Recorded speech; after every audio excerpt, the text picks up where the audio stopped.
सलमा आगा ने फिल्मों में एक पे एक या 1+1 के ऑफर के साथ एंट्री मारी थी, यानी एक्टिंग के साथ सिंगिंग फ्री।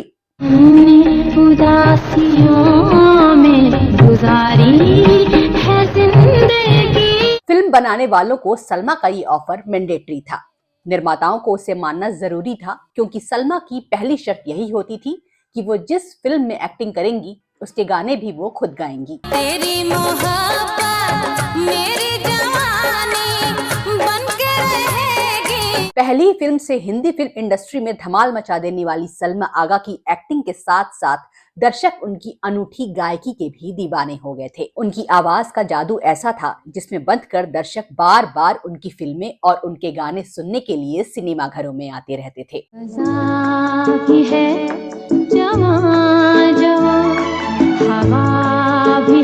बॉलीवुड के आसमान में रोशनी की तरह चमकी सलमा आगा वाकई ब्यूटी विद टैलेंट थी। उनका बेपनाह हुस्न और उस पर उनकी जादुई आवाज दर्शकों को अनोखे सम्मोहन में बांध देती थी। पर ऐसा क्या हुआ कि सलमा के दिल के अरमान आंसुओं में धुलते चले गए। दिल के अरमान आंसुओं में बह गए। क्यों सलमा की पहली फिल्म रिलीज होते ही देश भर में सनसनी मच गई थी? क्यों उनके खिलाफ देश भर में प्रदर्शन हो रहे थे और अलग अलग राज्यों में FIR दर्ज हो गई थी? मैंने कसम खाई थी किसी के आगे रोऊंगी नहीं, आपने रुला दिया। पहली ही फिल्म से बड़ी बड़ी एक्ट्रेस को सदमा दे देने वाली सलमा आगा का करियर आखिर क्यों नहीं चमक पाया? जो निर्माता उनको साइन करने के लिए दरवाजे पर लाइन लगाकर खड़े हुए थे, वो एकाएक क्यों गायब हो गए?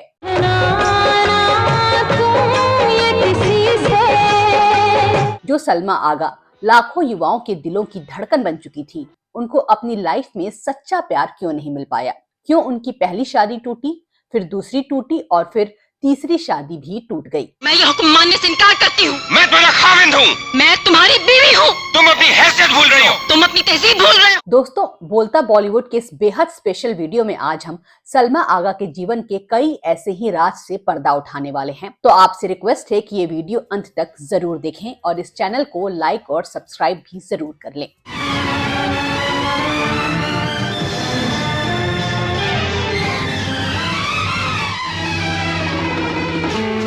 दिलकश कजरारी आंखों, ईरानी ब्यूटी और खूबसूरती की मिसाल सलमा आगा एक संयोग से 1980 के दशक की सबसे चर्चित और ब्लॉकबस्टर फिल्म निकाह की लीड एक्ट्रेस बन गई थी और भारत के साथ साथ पाकिस्तान, बांग्लादेश जैसे पड़ोसी देशों और मिडिल ईस्ट तक पॉपुलर हो गई थी। उनकी लाइफ परी कथा जैसी चल रही थी। जिस रोज से इस हुस्न का दीदार किया है, बस प्यार किया, प्यार किया। दरअसल तब धर्मेंद्र और दिलीप कुमार को लेकर एक बड़े बजट की फिल्म बन रही थी जिसका टाइटल था चाणक्य चंद्रगुप्त। ये फिल्म तो अधूरी रह गई, लेकिन इसने बॉलीवुड में सलमा का करियर स्टार्ट करा दिया। आज के दिन कितना मुबारक दिन है नीलू। आज के दिन तुम इस घर में आई, इस घर को रोशन किया।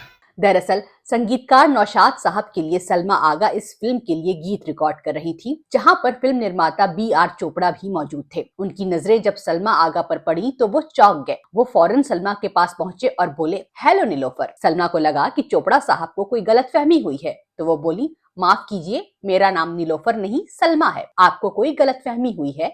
तो चोपड़ा साहब बोले, मुझे कोई गलतफहमी नहीं हुई है, तुम नीलोफर ही हो, मेरी अगली फिल्म की लीड हीरोइन। देखें तो होश गुम हो, न देखें तो होश गुम। सलमा के तो मन की मुराद ही पूरी हो गई। रिश्ते में मामा लगने वाले राज कपूर साहब कई सालों से उनके पेरेंट्स और नाना को मनाने की कोशिश कर रहे थे कि वो सलमा को फिल्म हिना साइन करने दें, लेकिन वो मान नहीं रहे थे। मगर अब BR चोपड़ा से उनकी डायरेक्ट बात हो रही थी। सलमा इंग्लैंड से सामान बांधकर फौरन मुंबई आ गई।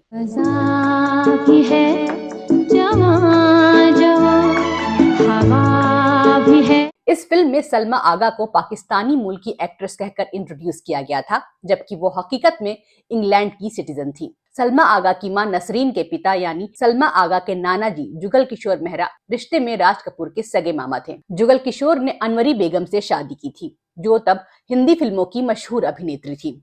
अनवरी की ये दूसरी शादी थी। उन्होंने पहली शादी एक्टर रफीक गजनवी से की थी, जिससे उनकी नसरीन नाम की बेटी हुई थी। अनवरी से शादी करने के बाद जुगल किशोर ने नसरीन को भी अपनी बेटी के रूप में पाला पोसा था। उन्हीं नसरीन की बेटी हैं सलमा आगा।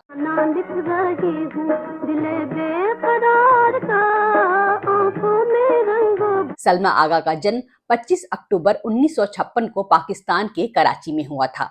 इनके पिता लियाकत गुल आगा ईरानी मूल के थे और अमृतसर में उनका ड्राई फ्रूट्स का कारोबार था। उनके पूरे परिवार के पास इंग्लैंड का पासपोर्ट था, इसलिए 9 साल की उम्र में सलमा इंग्लैंड चली गईं और वहीं पढ़ने लगी। सलमा एक्टिंग से ज्यादा सिंगिंग की दीवानी थी और हिंदी फिल्मों में करियर बनाने के लिए ही इंग्लैंड से मुंबई के चक्कर लगाती रहती थी। इसलिए बी.आर. चोपड़ा ने उन्हें गायकी का भी मौका दिया, जिससे उन्होंने तहलका मचा दिया।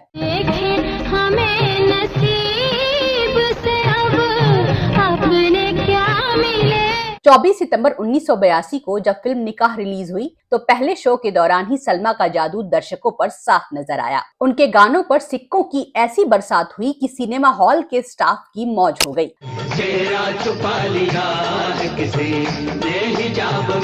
निकाह का सब्जेक्ट बहुत बोल्ड था। इसमें तलाक के अधिकार के नाजायज इस्तेमाल का खुलासा किया गया था, जिससे देश भर के मौलवी चिढ़ गए। हालांकि शुरुआत में इसका नाम निकाह नहीं था, बल्कि तलाक तलाक तलाक था।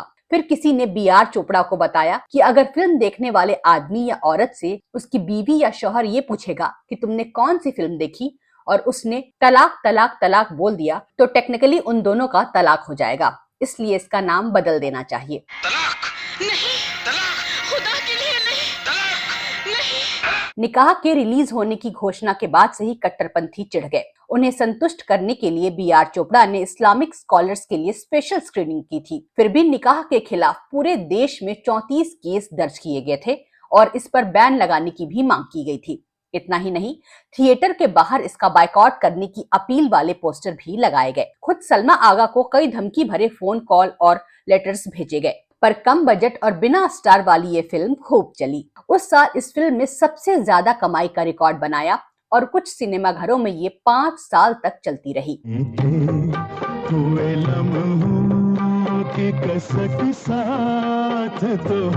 कमर्शियल सक्सेस के साथ निकाह ने सलमा को बतौर एक्टर और सिंगर बॉलीवुड में स्थापित कर दिया। उन्होंने नीलोफर का किरदार इतनी खूबसूरती से निभाया कि दर्शक उन पर फिदा हो गए। उन्हें बेस्ट एक्ट्रेस के लिए फिल्म फेयर अवार्ड के लिए नॉमिनेट किया गया था, लेकिन उन्हें फिल्म फेयर मिला बेस्ट फीमेल सिंगर के लिए।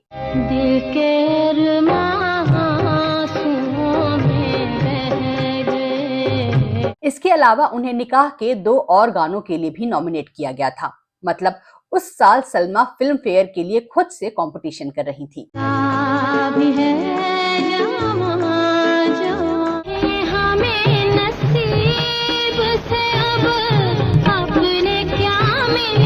छप्पर फाड़ सक्सेस के बाद सलमा का करियर रॉकेट की ऊंचाई से बढ़ने की संभावना थी, इसलिए निर्माता निर्देशकों ने उन्हें साइन करने के लिए घर के बाहर लाइन लगाना शुरू कर दिया। लेकिन इसके बाद वो लगातार गलत फैसलों का शिकार हो गई और निकाह के बाद सलमा के लिए चिरागों में वो रोशनी ना रही। जिंदगी तेरे दर पे फना कर चले। हिट होते ही सलमा इश्क मोहब्बत के चक्कर में उलझ गईं और करियर को लेकर लापरवाह हो गईं। बड़े बड़े लोग उनके करीब आना चाहते थे, लेकिन सलमा का दिल आया न्यूयॉर्क के व्यापारी महमूद सिप्रा पर। सिप्रा उनके प्यार में दीवाने थे और उनको अपनी बेगम बनाना चाहते थे, इसलिए उन्होंने सलमा को लेकर 3 फिल्म बनाने का ऐलान कर दिया, जिनका टाइटल था बेगम, साहिबा और बेबसी। सिप्रा के प्यार और तीनों फिल्म की प्लानिंग में व्यस्त होने के कारण सलमा ने कई निर्माताओं के ऑफर ठुकरा दिए और सिप्रा के साथ लिव इन में रहने लगी। झूठ है कि तुमने हमें प्यार किया है, हमने तुम्हें जुल्फों में गिरफ्तार किया। लेकिन सिप्रा पर जैसे सलमा के इश्क का बुखार चढ़ा था, वैसे ही उतर गया। 2 साल साथ रहने के बाद दोनों अलग अलग हो गए और सलमा के लिए निर्माता बने महमूद सिप्रा ने फौरन तीनों फिल्मों को डिब्बा बंद कर दिया। इस बीच उन्होंने निर्माता बी सुभाष की फिल्म कसम पैदा करने वाली की साइन कर ली थी, जिसमें उनका रोल नीलोफर की छवि के विपरीत एक मॉडर्न गर्ल का था, जिसके लिए उन्हें एक बार फिर बेस्ट फीमेल सिंगर का फिल्म फेयर अवार्ड मिला। जीना भी क्या है जीना तेरी चाहों के बिना। इसके बाद उन्होंने राजेश खन्ना के साथ ऊंचे लोग की और राज बब्बर के साथ सलमा की, लेकिन ये सुपर फ्लॉप रही। इससे उनकी एक्टिंग की लिमिटेशन साबित हो गई। उनका सिंगिंग करियर भी कुछ खास नहीं चल पाया क्योंकि उनकी आवाज सिर्फ उन पर ही सूट होती थी। लिहाजा सलमा को वन फिल्म वंडर कहा जाने लगा। मुझे लोग कहते हैं कदमों की धूल। बॉलीवुड में अपने फिसलते करियर को संभालने के लिए उन्होंने 1988 में जंगल की बेटी जैसी सी ग्रेट फिल्म भी की और जमकर अंग प्रदर्शन भी किया, लेकिन तब तक बहुत देर हो चुकी थी। सलमा अपने करियर को ठीक से प्लान नहीं कर पाईं। कभी वो भारत में होती तो कभी पाकिस्तान में, और बीच बीच में शादी और तलाक का दौर भी चलता रहा। इसका असर उनके करियर पर पड़ना ही था। आँखों के अंदर छुपा लो। सलमा के करियर में उतार आने लगा, लेकिन उनका इश्क परवान पर आ गया। उन्हें कई पाकिस्तानी फिल्मों के लिए ऑफर आए। उन्होंने धड़ाधड़ पाकिस्तानी फिल्में साइन कर ली, जिसमें ज्यादातर में उनके हीरो पाकिस्तान के सुपरस्टार जावेद शेख थे। हुस्न मेरा है चांदनी, मेरा इश्क है एक खुशबू। साथ में काम करते हुए दोनों करीब आते गए और सलमा ने उनके साथ पहला निकाह किया, लेकिन 3 साल तक रोज रोज के झगड़ों से तंग आकर 1989 में दोनों अलग हो गए। जावेद शेख ने बॉलीवुड में भी कई फिल्में की हैं और उनका दावा है कि खून भरी मांग में कबीर बेदी वाला रोल उन्हें ही ऑफर हुआ था, लेकिन सलमा ने इनसिक्योरिटी के कारण उन्हें रेखा के साथ ये फिल्म नहीं करने दी। पर्सनल लाइफ के पंगों के बीच 1990 में उनकी फिल्म पति पत्नी और तवायफ हिट हो गई, लेकिन उसके बाद फिर सब टाएं टाएं फुस होता चला गया। इसी दौरान उनकी जिंदगी में आए स्क्वैश खिलाड़ी रहमत खान। सलमा और रहमत खान शादी के बंधन में बंध गए। दोनों का साथ करीब 20 साल तक चला। उनकी एक बेटी जारा और बेटा अली खान हुए, लेकिन फाइनली 2010 में सलमा और रहमत ने तलाक ले लिया। इन 20 सालों में सलमा आगा ने अपने म्यूजिकल एल्बम भी निकाले, जिनके गीत उनके पति रहमत खान ने लिखे थे। इसमें सलमा ने अपनी सिंगिंग की ख्वाहिशें पूरी की। मेरी कहकशां भी तू है। सलमा तब भी फिल्मों में काम कर रही थी, लेकिन उनके पास कोई नया प्रोजेक्ट नहीं आ रहा था।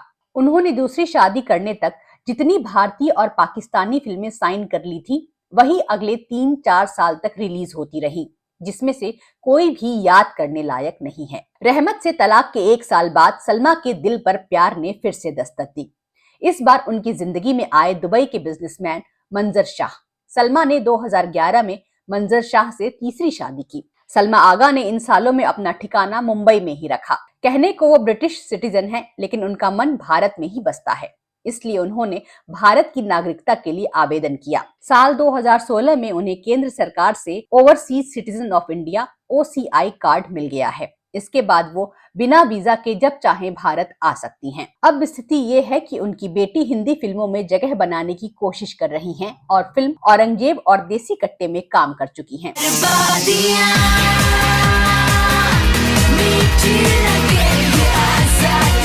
उन्होंने फिल्मों में साशा खान नाम से एंट्री की थी, लेकिन अब उन्होंने अपना नाम बदलकर जहरा S खान रख लिया है। सलमा आगा अब 67 साल की हो चुकी हैं और कभी कभार टीवी रियलिटी शो और बॉलीवुड पार्टीज में दिख जाती हैं। आज भी जब उनकी तस्वीरें दिखती हैं तो उनके चाहने वालों के ज़हन में निकाह और उनके गाने जरूर आते हैं। दोस्तों, आपको भी सलमा आगा और उनकी लाइफ जर्नी कैसी लगती है? प्लीज कमेंट करके बताइए। Thanks for watching.